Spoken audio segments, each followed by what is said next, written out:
There are so many amazing women, and I just hope that anybody who is watching this will be celebrating the women in their lives, their moms, their wives, their daughters, their coworkers. Please take the chance today to celebrate those women. Today, I want to talk about three things that every woman should know to be financially fit. And why not talk about this on International Women's Day? My name is Zara Kaku, and I am a ULA certified life coach. I'm also a Green Gap certified life coach, and I want to help widows and women be more financially fit. So today I want to talk about three tips that every woman should know to have their financial house in order. I really want every woman to be the, minister of finance in their house, know what's going on. And maybe you're not doing the day-to-day items that are happening with your finances, but it's very important for you to know how everything is running in your household and to know if you're comfortable with the things that are happening in your household. If you're watching this on replay, please comment below as #replay. And if you're watching this live, I would love to see some comments from you on your thoughts. So my first tip is know your money, which is simple, but you need to know every dollar that comes in and every dollar that goes out.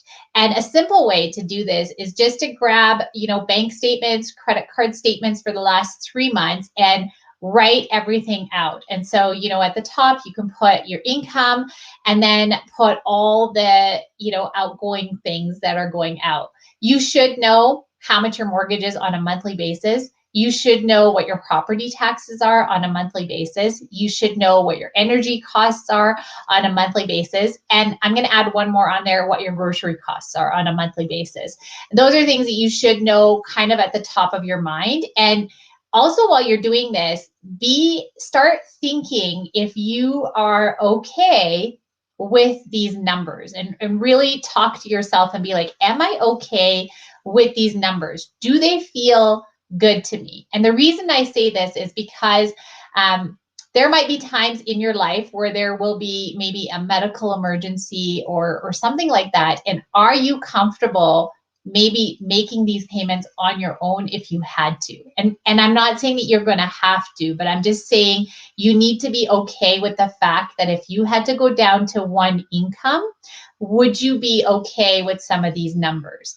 And then really starting to look at it and see if there's any ways that you can cut things or make some changes in your household finances. So that brings me to number 2, which is know your debt. Okay, so a lot of people know they have a debt. They know they have a mortgage. They know they have maybe a line of credit.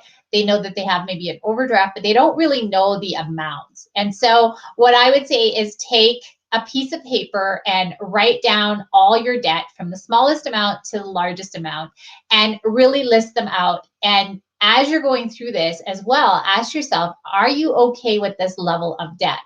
And then what are you going to do to make it to a place where you are okay with that level of debt? Maybe you're somebody who wants to have zero debt, and all the power to you, because I support you in that action.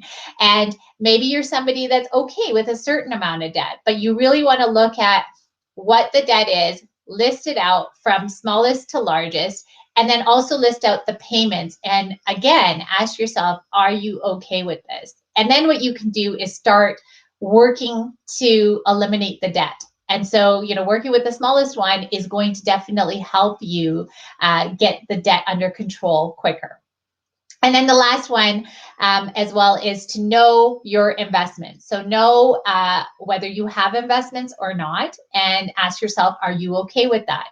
And then find out, do you have RRSPs? Do you have RRSPs through your work? Does your spouse have RRSPs through your work?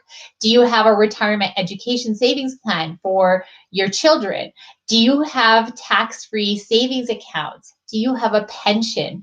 Do you have an emergency fund? And an emergency base fund is $3,000 is what we recommend for people to have, is a $3,000 base fund, because in case something big was to go and you needed to take money right away. $3,000 is kind of a rough amount. You know, a long time ago, they used to say $1,000. Things have changed. And so 3,000 is kind of that base. And then you want to make sure that you have 7 months of income as well saved up for rainy days. And I'm going to tell you, for somebody who had a husband that was ill, that we both had to sort of stop working to ensure that we could get him the care and I could be there for him, that 7 months of income is crucial, and it's going to give you peace of mind in that state. And so I'm not saying that it's going to happen to everybody, but at least you can have the peace of mind that you have this there for you in case there is any sort of life emergencies that come up. So I hope all of you guys enjoyed these tips, and I hope you will take some action to becoming your household minister of finance, because that's where I want to see you go. And if you'd like to join my community, I will drop the link in the comments below, and I would love to hear any feedback that you guys have regarding these videos. Hope everybody has a wonderful International Women's Day, and go and celebrate